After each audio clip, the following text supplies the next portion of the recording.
Welcome back to Ranjani YouTube channel. So KCET counselling ಯಾವಾಗ start ಆಗುತ್ತೆ, ಹಾಗೆ ಯಾವ ರೀತಿಯಾಗಿ ಕೌನ್ಸಿಲಿಂಗ್ ನಡೆಯುತ್ತೆ ಅಂತ ಈಗ KCET ಎಕ್ಸಾಮಿನೇಷನ್ ಬರೆದಿರೋ ಅಂತಹ ಎಲ್ಲ ಸ್ಟೂಡೆಂಟ್ಸ್ಗೂ ಕೂಡ ಡೌಟ್ಸ್ ಇರುತ್ತೆ. ಸೊ ಯಾವ ರೀತಿಯಾಗಿ KCET ಕೌನ್ಸಿಲಿಂಗ್ ಸ್ಟಾರ್ಟ್ ಆಗುತ್ತೆ ಅಂತ ಕಂಪ್ಲೀಟ್ ಇನ್ಫಾರ್ಮೇಷನ್ ಈ ವಿಡಿಯೋದಲ್ಲಿ ನಿಮಗೆ ಸಿಗುತ್ತೆ. ಕೌನ್ಸಿಲಿಂಗ್ ರಿಲೇಟೆಡ್ ಆಲ್ಮೋಸ್ಟ್ ಎಲ್ಲ ಡೌಟ್ಸನ್ನು ಕೂಡ ನಿಮಗೆ ಕ್ಲಿಯರ್ ಆಗುತ್ತೆ. ಮತ್ತು ಏನಾದರೂ ಡೌಟ್ಸ್ ಇದ್ದರೆ ನೀವು ಕಮೆಂಟ್ ಬಾಕ್ಸಲ್ಲಿ ಹಾಕಿ ನಾನು ಮತ್ತೆ ರಿಪ್ಲೈ ಕೊಡ್ತೀನಿ, ಓಕೆನಾ. ಮೊದಲನೇದಾಗಿ KCET ರಿಸಲ್ಟ್ ಯಾವಾಗ ಬರುತ್ತೆ ಅಂತ ಅಂದರೆ ಮೇ ಎಂಡಿಂಗಲ್ಲಿ ಬರೋವಂಥ ಚಾನ್ಸಸ್ ಇದೆ. KCET ರಿಸಲ್ಟ್ ಬರೋದಕ್ಕಿಂತ ಮುಂಚೆ ಎಕ್ಸಾಮ್ 2ದು ರಿಸಲ್ಟ್ ಬರಬೇಕಾಗುತ್ತೆ. ಅದರ ಒಂದು ಮಾರ್ಕ್ಸ್ನು ಕೂಡ ತೊಗೊಂಡು KCET ರಿಸಲ್ಟ್ನ ಅನೌನ್ಸ್ ಮಾಡೋವಂಥದ್ದು. ಸೊ KCET ರ್ಯಾಂಕಿಂಗ್ ಬಂದಿದ್ದು ಆದಮೇಲೆ ಕೌನ್ಸಿಲಿಂಗ್ ಸ್ಟಾರ್ಟ್ ಆಗುವಂಥದ್ದು. ಮೊದಲನೇದಾಗಿ ಕೌನ್ಸಿಲಿಂಗ್ ಸ್ಟಾರ್ಟ್ ಆಗಬೇಕಾದ್ರೆ KEA ಅಫಿಷಿಯಲ್ ವೆಬ್ಸೈಟ್ ಏನಿದೆ, kea.kar.nic.in ಅನ್ನೋ ಒಂದು ವೆಬ್ಸೈಟಲ್ಲಿ ನಿಮಗೆ ಕೌನ್ಸಿಲಿಂಗಿಗೆ ನೋಟಿಫಿಕೇಷನ್ನ ಬಿಡ್ತಾರೆ. ಸೊ ಅದರಲ್ಲಿ ನೀವು ರಿಜಿಸ್ಟರ್ ಆಗಬೇಕಾಗತ್ತೆ, ಲಾಗಿನ್ ಆಗಬೇಕಾಗತ್ತೆ. ಅದಾದ ನಂತರ ಸೆಕೆಂಡ್ ಸ್ಟೆಪ್ ನಡೆಯುವಂಥದ್ದು ಡಾಕ್ಯುಮೆಂಟ್ ವೆರಿಫಿಕೇಷನ್. ಸೊ ನಿಮ್ಮ ಡಾಕ್ಯುಮೆಂಟ್ಸ್ನ ಆನ್ಲೈನಲ್ಲೇ ವೆರಿಫಿಕೇಷನ್ ಮಾಡಿಬಿಟ್ಟು ವೆರಿಫಿಕೇಷನ್ ಸ್ಲಿಪ್ಪನ್ನು ಕೊಡ್ತಾರೆ. ಸೊ ಆ ಒಂದು ವೆರಿಫಿಕೇಷನ್ ಸ್ಲಿಪ್ ಏನಿರುತ್ತೆ ಅದು ತುಂಬ ಇಂಪಾರ್ಟೆಂಟ್ ಆಗುತ್ತೆ. ನೆಕ್ಸ್ಟು ಥರ್ಡ್ ಸ್ಟೆಪ್ ಬಂದುಬಿಟ್ಟು ಆಪ್ಷನ್ ಎಂಟ್ರಿನೇ ಏನು ಮೇಯ್ನಾಗಿ ಕೌನ್ಸಿಲಿಂಗ್ ಅಂತ ನಾವು ಕನ್ಸಿಡರ್ ಮಾಡುವಂಥದ್ದು. ಆಪ್ಷನ್ ಎಂಟ್ರಿನಲ್ಲಿ ನೀವು ನಿಮಗೆ ಬೇಕಾದಂತಹ ಕಾಲೇಜಸ್ಗಳನ್ನು ಪ್ರಿಯಾರಿಟಿ ವೈಸ್, ಅಂದರೆ ಫಸ್ಟ್ ಕಾಲೇಜ್ ನನಗೆ ಇದೇ ಸಿಗಬೇಕು ಅಂತ ಇದ್ದರೆ ಅದನ್ನು ಫಸ್ಟ್ ಪ್ರಿಯಾರಿಟಿನ ಕೊಡಬೇಕಾಗುತ್ತೆ. ಸೊ ಪ್ರಿಯಾರಿಟಿ ವೈಸು ನಿಮಗೆ ಬೇಕಾಗಿರುವಂತಹ ಕಾಲೇಜಸ್ನ ಎಂಟ್ರಿ ಮಾಡಬೇಕಾಗತ್ತೆ ಆಪ್ಷನ್ ಎಂಟ್ರಿನಲ್ಲಿ. ಸೊ ಈ ಆಪ್ಷನ್ ಎಂಟ್ರಿ ಬಗ್ಗೆ ನಾನು ಕಂಪ್ಲೀಟಾಗಿ ಇನ್ನೊಂದು ವಿಡಿಯೋನ ಮಾಡ್ತೀನಿ. ನೆಕ್ಸ್ಟು ಆಪ್ಷನ್ ಎಂಟ್ರಿ ಮುಗಿದ ನಂತರ ನಿಮಗೆ ಮಾಕ್ ಅಲಾಟ್ಮೆಂಟ್ ಅಂತ ಆಗುತ್ತೆ. ಸೊ ಇದು ಯಾವ ರೀತಿ ಅಂತಂದರೆ ಒಂದು ಪ್ರಾಕ್ಟೀಸ್ ಥರ. ಸೊ ನೀವು ಆಪ್ಷನ್ ಎಂಟ್ರಿನಲ್ಲಿ ಏನಾದರೂ ರಾಂಗ್ ಮಾಡಿದ್ದೀರಾ, ಇಲ್ಲ ಅಂತಂದರೆ ಕೆಲವೊಂದಷ್ಟು ಕಾಲೇಜಸ್ನ ಅದಲು ಬದಲು ಹಾಕ್ಬಿಟ್ಟಿರ್ತೀರ. ಸೊ ಈ ಥರ ಎಲ್ಲ ಹಾಗಿದ್ರೆ ನಿಮಗೆ ಅದನ್ನು ಸರಿ ಮಾಡ್ಕೊಳ್ಳೋದಕ್ಕೆ ಒಂದು ಚಾನ್ಸ್ ಸಿಗುತ್ತೆ. ಸೊ ನೀವು ಮಾರ್ಕ್ ಅಲಾಟ್ಮೆಂಟ್ ಆದಮೇಲೆ ನಿಮ್ಮ ಒಂದು ಆಪ್ಷನ್ ಎಂಟ್ರಿ ಏನು ಮಾಡಿರ್ತೀರ ಅದನ್ನು ಚೇಂಜ್ ಮಾಡೋ ಅಂಥ ಆಪ್ಷನ್ ನಿಮಗಿರುತ್ತೆ. ಫಾರ್ ಎಕ್ಸಾಂಪಲ್ ಮಾರ್ಕ್ ಅಲಾಟ್ಮೆಂಟಲ್ಲಿ ನಿಮಗೆ ನಿಮ್ಮ ರ್ಯಾಂಕಿಂಗಿಗೆ ಯಾವ ಕಾಲೇಜ್ ಅಲಾಟ್ ಆಗಬಹುದು ಅನ್ನೋ ಒಂದು ಅಂತ ಹೇಳ್ಬಿಟ್ಟು ಒಂದು ಕಾಲೇಜನ್ನು ಅಲಾಟ್ ಮಾಡಿರ್ತಾರೆ. ಸೊ ಆ ಕಾಲೇಜ್ ನನಗೆ ಬೇಡವೇ ಬೇಡ ಅನ್ನೋ ಥರ ಇರುತ್ತೆ. ಇಲ್ಲ ಅಂತಂದರೆ ಅದಕ್ಕಿಂತ ಚೆನ್ನಾಗಿರುವಂಥ ಕಾಲೇಜನ್ನು ಕೆಳಗಡೆ ಕೊಟ್ಟಿರ್ತೀರ. ಸೊ ಅದನ್ನು ಈ ಪ್ರಿಯಾರಿಟಿನ ಚೇಂಜ್ ಮಾಡೋ ರೀತಿ ಇಲ್ಲಿ ಇರುತ್ತೆ, ಓಕೆನಾ. ಮಾರ್ಕ್ ಅಲಾಟ್ಮೆಂಟ್ ಅದಾದಮೇಲೆ ಮಾರ್ಕ್ ಅಲಾಟ್ಮೆಂಟ್ ಆದಮೇಲೆ seat allotment, final seat allotment ಆಗುತ್ತೆ.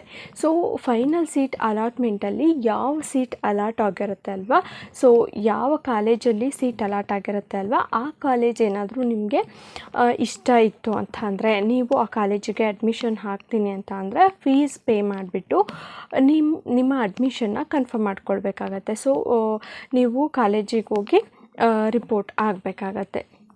ಇಲ್ಲ ನನಗೆ ಆ ಕಾಲೇಜ್ ಬೇಡ, ನಾನು ಇನ್ನೊಂದು ಕಾಲೇಜನ್ನ ನೋಡ್ತೀನಿ, ಸೆಕೆಂಡ್ ರೌಂಡಿಗೆ ಪಾರ್ಟಿಸಿಪೇಟ್ ಮಾಡ್ತೀನಿ ಅಂತ ಅಂದರೆ ನೀವು ಸೆಕೆಂಡ್ ರೌಂಡಿಗೂ ಕೂಡ ಪಾರ್ಟಿಸಿಪೇಟ್ ಮಾಡ್ಬೋದು. ಸೊ ಆಪ್ಷನ್ ಕೊಟ್ಟಿರ್ತಾರೆ, ಚಾಯ್ಸ್ ಎಂಟ್ರಿ ಅಂತ ಬರುತ್ತೆ.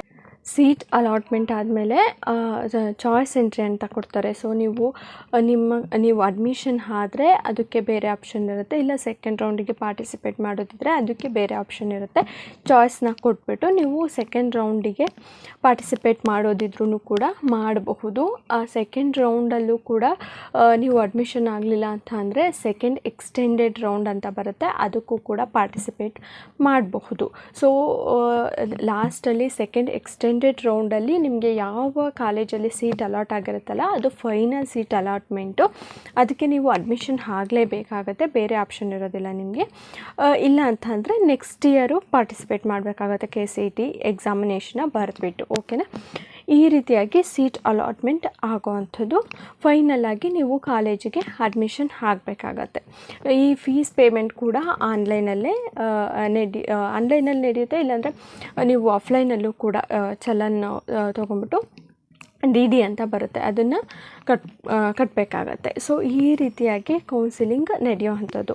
ಟೋಟಲಾಗಿ ನಾನು ಹೇಳಿದಾಗೆ KCET ಕೌನ್ಸಿಲಿಂಗಲ್ಲಿ 3 ರೌಂಡ್ ಬರುತ್ತೆ. ಒಂದು ಫಸ್ಟ್ ರೌಂಡು, ಇನ್ನೊಂದು ಸೆಕೆಂಡ್ ರೌಂಡು, ಇನ್ನೊಂದು ಸೆಕೆಂಡ್ ಎಕ್ಸ್ಟೆಂಡೆಡ್ ರೌಂಡ್ ಅಂತ ಹೇಳ್ಬಿಟ್ಟು. So second extended round last round ಆಗಿರುತ್ತೆ. ಈ ರೀತಿಯಾಗಿ ಕೌನ್ಸಿಲಿಂಗ್ ನಡೆಯುವಂಥದ್ದು. ಸೊ ಇದೇ ಥರ KCETದು ಅಪ್ಡೇಟ್ಗೋಸ್ಕರ ನಮ್ಮ ಚಾನಲ್ನ ಸಬ್ಸ್ಕ್ರೈಬ್ ಮಾಡ್ಕೊಳ್ಳಿ. ನನ್ನ ಒಂದು ಸಜೆಷನ್ ಏನು ಅಂತ ಅಂದರೆ, ಇವಾಗ ಏನು ಟೈಮ್ ಸಿಕ್ಕಿದೆ ಅಲ್ವಾ ನಿಮಗೆ ರಿಸಲ್ಟ್ ಅನೌನ್ಸ್ ಆಗೋವರೆಗೂ, ಹಾಗೆ ಆಪ್ಷನ್ ಎಂಟ್ರಿಗೆ ಕಾಲ್ ಮಾಡೋವರೆಗೂ, ಇದೊಂದು ಪ್ರೀಷಿಯಸ್ ಟೈಮು. ನೀವು ಇದನ್ನು ವೇಸ್ಟ್ ಮಾಡೋ ಹಾಗಿಲ್ಲ. ನಿಮಗೆ ಯಾವ್ಯಾವ ಕಾಲೇಜ್ ಬೇಕು, ಯಾವ್ಯಾವ ಕಾಲೇಜಲ್ಲಿ ಪ್ಲೇಸ್ಮೆಂಟ್ ಚೆನ್ನಾಗಾಗುತ್ತೆ, ಫೀಸ್ ಸ್ಟ್ರಕ್ಚರ್ ಯಾವುದಿರುತ್ತೆ, ಪ್ಲೇಸ್ಮೆಂಟ್ ಜೊತೆಗೆ ನಿಮ್ಮ ಏನು ಒಂದು ಫೈನಾನ್ಷಿಯಲ್ ಕಂಡೀಷನ್ಗೆ ಅದು ಮ್ಯಾಚ್ ಆಗಬೇಕಾಗತ್ತೆ. ನಿಮಗೆ ಆ ಫೀಸ್ ಕಟ್ಟೋದಕ್ಕಾಗತ್ತಾ, ಇದೆಲ್ಲನೂ ನೋಡ್ಕೊಳ್ಬೇಕಾಗತ್ತೆ. ಲೊಕೇಶನ್ ಎಲ್ಲಿದೆ, ಯಾವ ಪ್ಲೇಸಲ್ಲಿದೆ, ರಿವ್ಯೂಸ್ ಹೆಂಗಿದೆ ಆ ಕಾಲೇಜಿಗೆ, ಇದೆಲ್ಲನೂ ನೋಡಿಬಿಟ್ಟು ನೀವು ಪ್ರಿಯಾರಿಟಿನ ಕೊಡಬೇಕಾಗುತ್ತೆ. ಸೊ ಅದಕ್ಕೆ ತುಂಬಾ ಟೈಮ್ ತೊಗೊಳುತ್ತೆ. ಓಕೆನಾ. ಆಪ್ಷನ್ ಎಂಟ್ರಿ ಅಂತ ನಾನು ಹೇಳಿದೆ ಅದು ತುಂಬ ಇಂಪಾರ್ಟೆಂಟ್ ಆಗುತ್ತೆ. ನೀವು ಈಗ ಚೆನ್ನಾಗಿರೋ ಕಾಲೇಜನ್ನ ಕೆಳಗಡೆ ಕೊಟ್ಟಾಗ ನಿಮಗೆ ಫಸ್ಟು ಪ್ರಿಯಾರಿಟಿ ಕೊಟ್ಟಿರ್ತಾರಲ್ಲ, ಅದೇ ಕಾಲೇಜ್ ಅಲಾಟ್ ಆದರೆ ನಿಮಗೆ ಲಾಸ್ ಆಗುತ್ತೆ. ಓಕೆನಾ. ನಿಮ್ಮ ರ್ಯಾಂಕಿಂಗಿಗೆ ಒಳ್ಳೆ ಕಾಲೇಜ್ ಸಿಗುತ್ತೆ ಅಂತ ಅಂದರೆ ನೀವು ಒಳ್ಳೆ ಕಾಲೇಜಿಗೆ ಹೋಗಬೇಕಾಗತ್ತೆ. ಸೊ ಹಾಗಾಗಿ ಕರೆಕ್ಟಾಗಿ ತಿಳ್ಕೊಂಡು ನಿಮಗೆ ಯಾವ ಕಾಲೇಜ್ ಬೇಕು, ನಿಮ್ಮ ಮುಂದೆ ಕೆರಿಯರ್ ಏನಾಗಿರಬೇಕು, ಇದೆಲ್ಲನೂ ಡಿಸೈಡ್ ಮಾಡಿಕೊಂಡು ನೀವು ಆಪ್ಷನ್ ಎಂಟ್ರಿನ ಕೊಡಬೇಕಾಗತ್ತೆ. ಓಕೆನಾ. ಸೊ KCET ಮತ್ತು NEET ಎರಡೂ ಕೂಡ ಕಂಬೈನ್ಡ್ ಕೌನ್ಸಿಲಿಂಗ್ ನಡೆಯುತ್ತೆ. ನೀವು ಮೆಡಿಕಲ್ ಕಾಲೇಜಸ್ನು ಕೂಡ ಇದರಲ್ಲೇ ಆ್ಯಡ್ ಮಾಡಬೇಕಾಗತ್ತೆ. ಓಕೆನಾ. ಸೊ ನಿಮಗೆ ಅದ್ರ ಬಗ್ಗೆ ಏನಾದರೂ ಕಂಪ್ಲೀಟಾಗಿ ಡೀಟೇಲ್ಸ್ ಬೇಕು ಅಂತ ಅಂದರೆ ನನಗೆ ಕಮೆಂಟ್ ಹಾಕಿ, ನಾನು ಅದ್ರ ಬಗ್ಗೆ ಕರೆಕ್ಟಾಗಿ ವಿಡಿಯೋನ ಮಾಡಿ ತಿಳಿಸ್ಕೊಡ್ತೀನಿ. ಮತ್ತು ಏನಾದರೂ ಡೌಟ್ಸ್ ಇದ್ದರೆ ದಯವಿಟ್ಟು ಕಮೆಂಟ್ ಬಾಕ್ಸಲ್ಲಿ ಕಮೆಂಟ್ ಹಾಕಿ. ಓಕೆನಾ.